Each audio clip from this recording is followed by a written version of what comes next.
ओम शांति। 21/10/22 की वाणी है।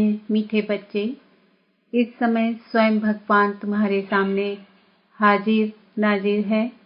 वह बहिष्ट की सौगात लेकर आया है, इसलिए अपार खुशी में रहो। प्रश्न: बाप अपने बच्चों पर कौन सी ब्लेसिंग करते हैं? उत्तर: बच्चों को आप समान नॉलेजफुल बनाना, यह उनकी ब्लेसिंग है। जिस नॉलेज के आधार से नर से नारायण बन जाते हैं। बाबा कहते हैं, बच्चे, मैं तुम्हें राजयोग की शिक्षा देकर राजाओं का राजा बनाता हूँ। मेरे सिवाय ऐसी ब्लेसिंग कोई कर नहीं सकता। गीत मुझे गले से लगा लो। ओम शांति। यह इस समय बांधिलियों का बुलावा है, क्योंकि सारी दुनिया उदास है। उसमें भी गोपिकाएं बहुत उदास हैं। वह गाती है, हम सहन नहीं कर सकते। भक्ति में तो बुलाते रहते हैं, परंतु उनको मालूम नहीं है कि भगवान कौन है। यहाँ की गोपिकाएं जानती है, परंतु बांधेली हैं, दुखी हैं, चाहती हैं कि बाप हमको गले का हार बना दे। रुद्रमाला शिव की मशहूर है, तो इस समय ब्राह्मण ब्राह्मणियां चाहती है कि हम शिव बाबा के गले में पिरोए रहें, क्योंकि इस समय स्त्री पुरुष आसुरी गले का हार हैं। बच्चियां चाहती है हम अब ईश्वरीय गले का हार बने।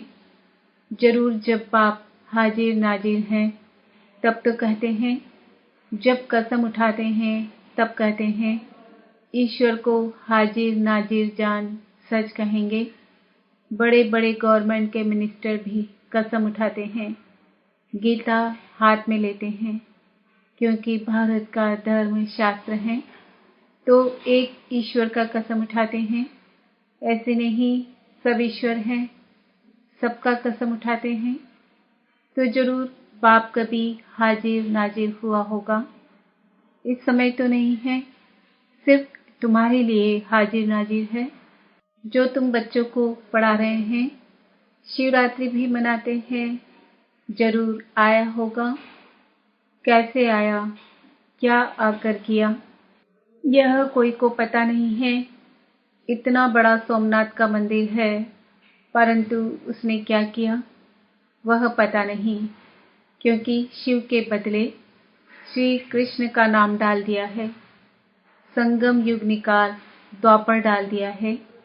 तुम बच्चे जानते हो कि वह निराकार है, उनका मनुष्य जैसा आकार नहीं।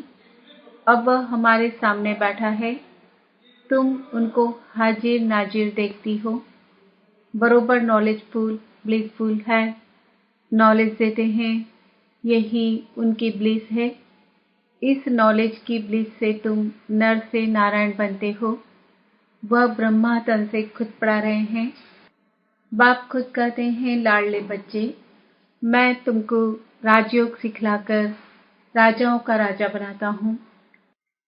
श्री कृष्ण नहीं सिखला सकते, वह खुद राजाओं का राजा बना है। वह सिर्फ एक श्री कृष्ण या लक्ष्मी नारायण नहीं होगा। यह तो सारी सूर्यवंशी डिनास्टी थी। उनका राज्य अब माया ने छीन लिया है। अब मैं फिर सन्मुख आया हूँ। वह सिर्फ एक श्री कृष्ण या लक्ष्मी नारायण नहीं होगा। यह तो सारी सूर्यवंशी डिनास्टी थी। उनका राज्य अब माया ने छीन लिया है। अब मैं फिर सन्मुख आया हूँ। अब तुम ब्राह्मणों के सन्मुख हाजिर नाजिर हूँ। अब बाप जो इतना दूर देश से आया होगा, तो जरूर कोई सौगात लाई होगी। लौकिक बाप जब आते हैं तो कितनी सौगात लाते हैं। यह तो सबका बाप है, जिसको इतना सब याद करते हैं। दूर देश से आते हैं तो हाथ खाली थोड़ी ही आएगा। बाप कहते हैं, मैं तुम्हारे लिए सौगात लाता हूँ, जो कोई मनुष्य ला ना सके। मैं बहिष्ट हेवन लाता हूँ। कितनी बड़ी सौगात है। बाबा साक्षात्कार भी कराते हैं। वहाँ कितना सुख है, अंग अंग में सुगंध है। लक्ष्मी नारायण के अंग अंग में सुगंध है। यह तन तो कीड़ों से भरा हुआ है। बाबा कीड़ों को उठाकर भ्रमरी बनाते हैं। यहाँ के शरीर तो कीटाणुओं से भरे हुए रोगी हैं। वहाँ के शरीर कितने सुंदर हैं। मंदिरों में भी कितनी सुंदर मूर्तियां बनाते हैं। कितना फर्क है इस समय के शरीर और उन शरीरों में। 5000 वर्ष की बात है। यह भारत इंद्रप्रस्थ था। वहाँ आत्मा भी पवित्र थी तो शरीर भी पवित्र था। बाबा ठीक करके बर्तन से तुमको सोने का बर्तन बनाते हैं। बाप तुम्हारी पूरी सर्विस कर क्या से क्या बनाते हैं। बाप का भी क्या पार्ट है। फिर टीचर और सदगुरु का भी पार्ट बजाते हैं। उनको कोई बाप टीचर गुरु नहीं। तुम्हारे लौकिक बाप का तो बाप टीचर गुरु जरूर होगा। शिव बाबा कहते हैं मेरा कोई नहीं, परंतु उनके ऑक्यूपेशन को कोई नहीं जानते। जब तक किसको स्वर्ग का मालूम ना पड़े तब तक कोई भी जान नहीं सकते कि हम नर्क में हैं। ग्रंथ में पढ़ते हैं मुझ पलिती कपड़ धोए, परंतु अपने को वह नहीं समझते। बाप आया है ज्ञान देकर काले को गोरा बनाने के लिए। इस समय तुम ज्ञान सूर्य ज्ञान चंद्रमा बन रहे हो। सन्यासी पवित्र प्रवृत्ति मार्ग नहीं बना सकते हैं। वह यह नहीं कह सकते कि हम तुमको राजाओं का राजा बनाते हैं। वह निवृत्ति मार्ग के हैं। डर कर घर बार छोड़ जाते हैं। यहाँ कोई डर नहीं। बाप के पास बच्चे आए हैं, कहते हैं बाबा हमारे में ताकत है, इकट्ठे रह पवित्र रह सकते हैं। अगर कोई कन्या पर मार पड़ती है तो कन्या को बंधन से छुड़ाकर गंधर्वी विवाह कर सकते हैं। हम जल नहीं मरेंगे। ज्ञान तलवार बीच में रखेंगे। दोनों ब्राह्मण ब्राह्मणी भाई बहन कैसे विष पी सकते। शास्त्रों में भी गंधर्वी विवाह के लिए लिखा है, परंतु इसका अर्थ नहीं समझते। सन्यासी तो कह देते नारी नर्क का द्वार है। उन्हों के पास ज्ञान तलवार तो है नहीं जो इकट्ठे रह पवित्र रह सके। तुम उनसे बहादुर हो। काम चिता से उतर ज्ञान चिता पर बैठते हो तो काले से गोरे बन जाते हो। सन्यासी तो आजकल शादी भी कराते हैं। चर्च में भी शादियां होती है। नहीं तो क्राइस्ट को क्यों क्रॉस पर चढ़ाया। इस पवित्रता के कारण। यहाँ कहा यह कौन है जो कहते हैं पवित्र बनो। आफतें तो आती है। यहाँ भी शिव बाबा पर नहीं आती है, परंतु जिसमें प्रवेश करते हैं लॉन्ग बूट में उस पर आती है। वाट वेंदे रास्ते चलते ब्राह्मण फंस गया, पुरानी जुती है ना। यह थोड़े ही कहते हैं मैं श्री कृष्ण हूँ। कहते हैं राजयोग सीखूंगा तो नर से नारायण बनूंगा, परंतु अब नहीं है। वैसे बच्चों को निश्चय है कि हम नर से नारायण नारी से लक्ष्मी बनेंगे। फैल नहीं होंगे जो छत्री बने। राम को 33 से कम मार्क्स मिली तो चंद्रवंशी में चले गए। ऐसे तो सूर्यवंशी भी चंद्रवंशी घराने में आते हैं। उस समय लक्ष्मी नारायण सीताराम को राज्य देते हैं। लक्ष्मी नारायण भी पुनर्जन्म लेते लेते त्रेता में आते हैं। रजवाड़े कुल में जन्म लेते रहते हैं। फिर सीताराम नाम चला आता है। लक्ष्मी नारायण नाम खलास हो जाता है। अब प्रश्न पूछता हूँ, स्वदर्शन चक्र कौन सा है। एक दो से पूछा। हाँ, यह है चक्र। कैसे देवता से क्षत्रिय वैश्य शूद्र अब ब्राह्मण वर्ण में आते हैं। यह चक्र जितना फिराएंगे उतना विकर्म विनाश होंगे। इससे रावण का गला कटता है। तुम बच्चों का बेहद के बाप से अथाह प्यार है। तुम कहते भी हो बाबा हम आपका बिछुड़ना सहन नहीं कर सकते। ऐसी बच्चियां भी है जो बंधन में है, तड़पती है, क्योंकि यह है माता पिता। एक तो माता जगदम्बा है जिसको सब याद करते हैं, परंतु जगदम्बा का पिता कौन है यह किसको पता नहीं कि ब्रह्मा सरस्वती का बाप है। पुजारी लोग यह नहीं जानते हैं कि सरस्वती ही फिर लक्ष्मी बनती है, फिर 84 जन्म ले फिर यही सरस्वती बनती है। यह ज्ञान इस बाबा के पास थोड़े ही था। इसमें ज्ञान होता तो जरूर किसी गुरु से मिला हुआ होता, फिर उस गुरु की महिमा भी करते, फिर उस गुरु के शिष्य भी होते, वह भी बताते, परंतु बाबा का कोई साकार गुरु नहीं है। बाप कहते हैं मैं तुम्हारा बाप टीचर गुरु हूँ, मैं इस पुरानी जूती में बैठ पढ़ाता हूँ। तो यह फिर माता हो गई, इसलिए उनको माता पिता कहते हैं। तुम माता पिता जो गाते हैं वह ब्रह्मा सरस्वती को नहीं कह सकते। ब्रह्मा थोड़े ही वैकुंठ का रचता है। बाप तो बाप है और ये ब्रह्मा तुम्हारी मम्मा है। कलश पहले ब्रह्मा को मिलता है, परंतु सरस्वती की महिमा बढ़ाने के लिए उनको आगे रखा है। सरस्वती का नाम गॉडेज ऑफ नॉलेज मशहूर है। विद्युत मंडली वाले भी सरस्वती का लक़ब रख लेते हैं।